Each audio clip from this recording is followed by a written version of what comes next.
എല്ലാവർക്കും ക്രിസ്തുയേശുവിൻ്റെ നാമത്തിലുള്ള സ്നേഹവന്ദനത്തെ അറിയിക്കുന്നു. യോഹന്നാൻ്റെ സുവിശേഷം 6-ാം അധ്യായം അതിൻ്റെ 12-13 വാക്യങ്ങൾ.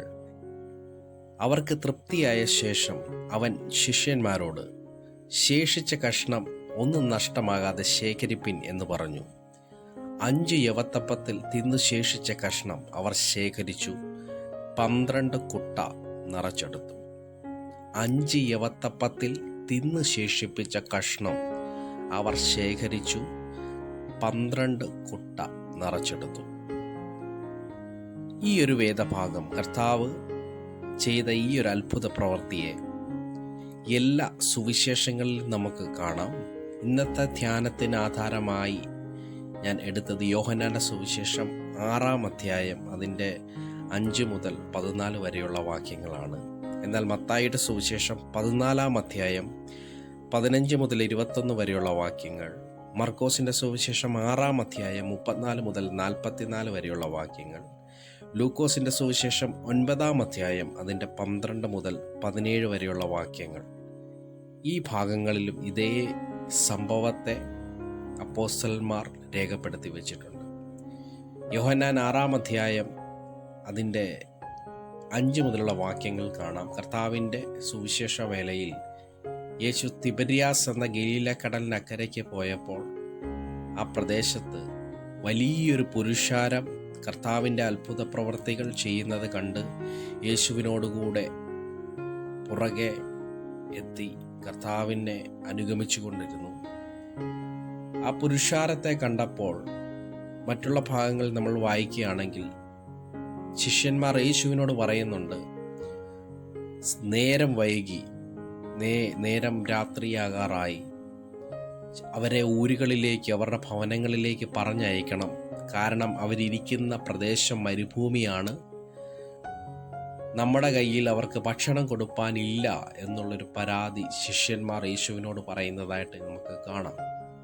ഇവിടെ വലിയ 6-ാം അധ്യായത്തിൽ നമ്മൾ കാണാം, യേശു പുരുഷാരം തൻ്റെ അടുക്കൽ വരുന്ന കണ്ടിട്ട് ഫിലിപ്പോസിനോട് അങ്ങോട്ട് പറയുന്നതാണ്, ഇവർക്ക് തിന്നുവാൻ നാം എവിടെ നിന്ന് അപ്പം വാങ്ങും എന്ന് ചോദിച്ചു. യേശു ചോദിക്കുന്നതായിട്ടാണ് നമ്മളിവിടെ കാണുന്നത്.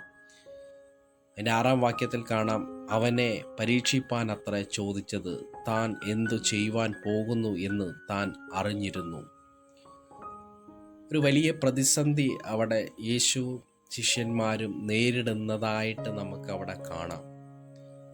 ശിഷ്യന്മാർ ബാക്കിയുള്ള വേദഭാഗങ്ങളിൽ യേശുവിനോട് ചോദിക്കുന്നു, ഇവർക്ക് ഭക്ഷിപ്പാൻ എവിടെ നിന്ന് കൊടുക്കുമെന്നുള്ള ചോദ്യം ശിഷ്യന്മാർ അങ്ങോട്ട് ചോദിക്കുമ്പോൾ യേശു തിരിച്ചവരോട് ചോദിക്കുന്നത്, നിങ്ങൾ അവർക്ക് ഭക്ഷിപ്പാൻ കൊടുപ്പിൻ എന്നൊരു വാക്ക് പറയുന്നതായിട്ട് നമുക്ക് കാണാം. ആ സമയത്താണ് ശിഷ്യന്മാർ തങ്ങളിലേക്ക് തന്നെ നോക്കുന്നത്. ആ ചോദ്യം കേട്ടപ്പോഴാണ് ഫിലിപ്പോസും അവിടെ എന്തുണ്ട് ഒരു കണക്കുകൂട്ടൽ നടത്തുന്നത്. നമ്മളിവിടെ അതിൻ്റെ 7-ാം വാക്യം വായിക്കുവാണെങ്കിൽ കാണാം, ഓരോരുത്തന് അല്പമല്പം ലഭിക്കേണ്ടതിന് 200 പണത്തിന് അപ്പം മതിയാകില്ല എന്ന് ഉത്തരം പറഞ്ഞു. ആ സന്ദർഭം വന്നപ്പോൾ ഫിലിപ്പോസ് എന്ന് പറയുന്ന കർത്താവിൻ്റെ ശിഷ്യൻ മൊത്തത്തിലൊരു കണക്കുകൂട്ടൽ നടത്തി, എത്ര പേരവിടെ ഇരിപ്പുണ്ട്, അവർക്ക് അല്പമല്പം ലഭിക്കേണ്ടതിന്. ആ വചനം ശ്രദ്ധിക്കണം. ഫിലിപ്പോസ് കണക്ക് കൂട്ടിയത് ഓരോ വ്യക്തിക്കും, വിശപ്പ് ഉള്ള വ്യക്തികൾക്ക് അല്പമല്പം ഭക്ഷണം കൊടുക്കാൻ 200 പണത്തിൻ്റെ അപ്പം വാങ്ങിയാൽ പോലും മതിയാകില്ല. ആ പണം പോലും കയ്യിലില്ല എന്ന് വെച്ചാൽ തങ്ങളുടെ മുന്നിലുള്ള ആവശ്യം വലുതാണ്. ഇന്നീ ധ്യാനം കേൾക്കുന്നവരിൽ വലിയ ആവശ്യഭാരങ്ങളുമായി നിൽക്കുന്നവർ, കണക്കുകൂട്ടലുകളുടെ അപ്പുറത്ത് ആവശ്യം മുന്നിൽ നിൽക്കുമ്പോൾ കയ്യിൽ മതിയായത് ഇല്ലാത്ത അവസ്ഥയിൽ നിൽക്കുമ്പോൾ ഈ വചനം നിന്ന് നമ്മളോട് സംസാരിക്കുകയാണ്. നമ്മുടെ കണക്കുകൂട്ടലെല്ലാം അല്പാൽപ്പത്തിനു വേണ്ടിയാകുമ്പോൾ യേശു അവിടെ പറഞ്ഞു വെക്കുന്ന ഒന്നുണ്ട്, ഫിലിപ്പോസ് ഈ കണക്കുകൂട്ടലൊക്കെ നടത്തുമ്പോൾ പത്രോസിൻ്റെ സഹോദരനായ അന്ത്രയാസ് അവനോട് പറയുന്നുണ്ട്, ഇവിടെ ഒരു ബാലകനുണ്ട്, അവൻ്റെ പക്കൽ 5 യവത്തപ്പവും 2 മീനുമുണ്ട്, എങ്കിലും ഇത്ര പേർക്ക് അത് എന്തുള്ളൂ എന്ന് പറഞ്ഞു എന്ന് നമുക്ക് കാണുവാൻ കഴിയും. നിങ്ങൾ ശ്രദ്ധിക്കണം, അത്രയും ആൾക്കാരവിടെ കൂടിയിട്ടും ഒരു ബാലകൻ്റെ കയ്യിൽ മാത്രമേ എന്തെങ്കിലും ഭക്ഷണകാര്യത്തിന് വേണ്ടത് അവിടെ ഉണ്ടായിരുന്നുള്ളൂ. ചിന്തിക്കേണ്ട ഒരു വിഷയമാണ്. വലിയ മുതിർന്ന വ്യക്തികൾ അവിടെയുണ്ട്. കർത്താവിൻ്റെ യാത്രകളിലൊക്കെയും കർത്താവിനെ ചോദ്യം ചെയ്യുവാനും അല്ലെങ്കിൽ വിശ്വാസത്തിലുമൊക്കെ ആണെങ്കിലും പരീശന്മാരും പ്രമാണിമാരും ഒക്കെ അവിടെയുണ്ട്. എന്ന് വെച്ചാൽ ഒരുവൻ്റെ കയ്യിലും യേശുവിന് പ്രവർത്തിക്കാനുള്ള കാര്യം ഇല്ലാതിരിക്കുമ്പോൾ ഒരു ബാലൻ്റെ കയ്യിൽ മാത്രം കർത്താവിന് വേണ്ടത് ഉള്ള ഒരവസ്ഥ. അന്ത്രയാസ് ആ ബാലനെ കണ്ടെത്തും. എന്നാൽ അന്ത്രയാസിൻ്റെ വിധിയെഴുത്ത് ഇത് ഇത്ര പേർക്ക് തികയില്ലല്ലോ. കാരണം 5000-ത്തിലധികം വരുന്ന പുരുഷന്മാരും സ്ത്രീകളും കുട്ടികളും അടങ്ങിയ ഒരു കൂട്ടത്തിൽ 5 അപ്പവും 2 മീനും കൊണ്ടും ഒന്നും ചെയ്യുവാൻ കഴിയില്ലെന്ന് അന്ത്രയാസും കണക്ക് കൂട്ടുക. ഇത് നമ്മുടെ ഒരു കണക്ക് കൂട്ടല്ല. എൻ്റെ കയ്യിലുള്ളത് ഇതുകൊണ്ടൊന്നും തികയത്തില്ല. അതോർത്ത് ഭാരപ്പെടുന്നു, അതോർത്ത് നിരാശപ്പെടുന്നു. യേശു അവിടെ 10-ാം വാക്യത്തിൽ പറയുന്ന ആളുകളെ ഇരുത്തുവിൻ എന്ന് യേശു പറഞ്ഞു. ആ സ്ഥലത്ത് വളരെ പുല്ലുണ്ടായിരുന്നു. 5000-ത്തോളം പുരുഷന്മാർ ഇരുന്നു. ശ്രദ്ധിക്കണം, വചനം പറയുന്നു, പച്ചയായ പുൽപ്പുറങ്ങളിൽ അവൻ എന്നെ ഇരുത്തുന്നു, സ്വസ്ഥതയുള്ള വെള്ളത്തിനരികത്തേക്ക് എന്നെ നടത്തുന്നു. ഒരു നല്ല ഇടയൻ്റെ ഒരു പ്രവൃത്തിയെ അവിടെ വചനം വെളിപ്പെടുത്തുകയാണ്. 5000 പുരുഷന്മാർ അവിടെ ഇരുന്നു. യേശു അതിൻ്റെ 11-ാം വാക്യം അപ്പമെടുത്തു വാഴ്ത്തി ഇരുന്നവർക്ക് പങ്കിട്ട് കൊടുത്തു. അങ്ങനെ തന്നെ മീനും വേണ്ടുന്നിടത്തോളം കൊടുത്തു. സ്തോത്രം. കയ്യിലുള്ളത് അല്പമാണെങ്കിലും അത് കർത്താവിൻ്റെ കയ്യിലേക്ക് കൊടുത്താൽ ഒരു പ്രവൃത്തി അതിൻ്റെ മേലുണ്ട്. 5000 പുരുഷന്മാരാ ഇരുന്നത്. 5 അപ്പം മാത്രമേ, 2 മീനും മാത്രമേ കയ്യിലുണ്ടായിരുന്നുള്ളൂ. എങ്കിലും അത് യേശു കർത്താവിൻ്റെ കയ്യിലേക്ക് കൊടുത്തപ്പോൾ അവൻ അതിനെ വർദ്ധിപ്പിക്കുക. അതെപ്പോഴാണ് വർദ്ധിച്ചതെന്ന് നമുക്കറിയില്ല.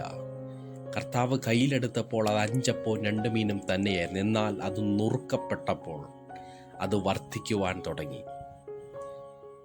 ഇന്ന് ഏതൊക്കെ വിഷയങ്ങളുമായി നുറുങ്ങുന്ന വേദനയാൽ ഭാരപ്പെടുന്നു, അതിൻ്റെ മേലെല്ലാം ഒരു പ്രവൃത്തി എൻ്റെ ദൈവം ചെയ്തുകൊണ്ടിരിക്കുകയാണെന്ന് ആത്മാവിൽ ഇന്ന് നിങ്ങളോട് വിളിച്ചു പറയുവാൻ എന്നോട് ദൈവം ഓർപ്പിക്കുന്നു. യേശു അപ്പമെടുത്ത് വാഴ്ത്തി ഇരുന്നവർക്ക് പങ്കിട്ട് കൊടുത്തു. അങ്ങനെ തന്നെ മീനും വേണ്ടുന്നിടത്തോളം പങ്കിട്ട് നുറുക്കി കർത്താവ് കൊടുക്കുന്നു. 12-ാം വാക്യം, അവർക്ക് തൃപ്തിയായ ശേഷം അവൻ ശിഷ്യന്മാരോട്. ഫിലിപ്പോസ് കണക്ക് കൂട്ടിയത് അല്പമല്പം ഓരോരുത്തർക്ക് കൊടുത്താലും 200 വെള്ളിക്കാശിന് തികയാതെ വരുമ്പോൾ യേശു അതിനെ നുറുക്കി നൽകിയപ്പോൾ ഓരോരുത്തനും തൃപ്തിയാകുന്നിടത്തോളം. ഞാൻ ആ ഭാഗം ഒന്ന് ചിന്തിക്കുമ്പോൾ ഓരോ മനുഷ്യനും ഭക്ഷണം കഴിക്കുന്നത് പല നിലകളിലാണ്. ഒരാൾ 2 അപ്പം കഴിച്ചാൽ ഒരാൾക്ക് തൃപ്തിയാകുള്ളൂ. ഒരാൾക്ക് 3 അപ്പമോ 4 അപ്പമോ കഴിച്ചാലേ അയാൾക്ക് തൃപ്തിയുടെ അനുഭവത്തിലേക്ക് വരത്തുള്ളൂ.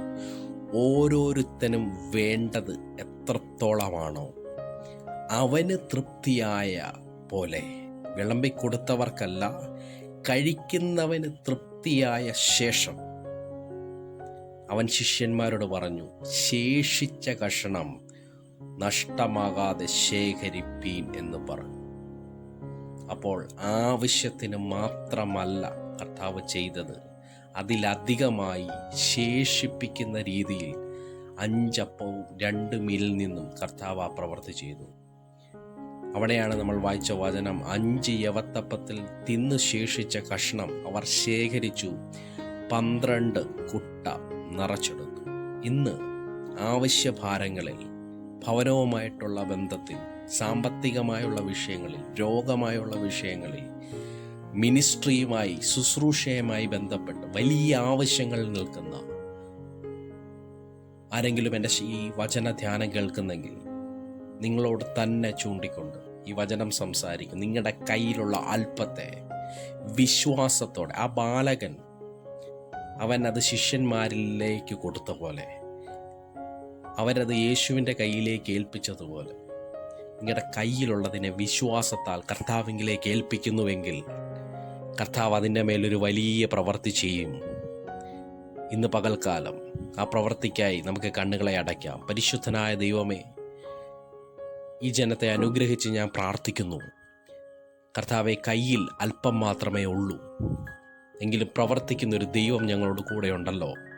ആവശ്യഭാരങ്ങളാൽ, ചിന്തകളാൽ ഭാരപ്പെട്ട് ആവശ്യത്തിൻ്റെ മേൽ നീറുന്ന ഓരോ വ്യക്തി ജീവിതങ്ങളെ ഏൽപ്പിച്ച് പ്രാർത്ഥിക്കുന്നു. അതെന്ത് തന്നെയാണെങ്കിലും കർത്താവെ, ഞങ്ങൾ അങ്ങയുടെ കരങ്ങളിലേക്ക് ഏൽപ്പിക്കുന്നു. അങ്ങ് അതിനെ നുറുക്കണം, അങ്ങ് അതിനെ വർദ്ധിപ്പിക്കണം. ഒരു തൃപ്തിയുടെ അനുഭവത്തിലേക്ക് സ്വർഗത്തിലെ ദൈവം കൊണ്ടുവരണമെന്ന് പ്രാർത്ഥിക്കുന്നു, അനുഗ്രഹിച്ചു പ്രാർത്ഥിക്കുന്നു. അങ്ങ് പ്രാർത്ഥന കേട്ടതിനായി നന്ദി. യേശുവിൻ്റെ അധികാരമുള്ള നാമത്തിൽ തന്നെ. ആമേൻ.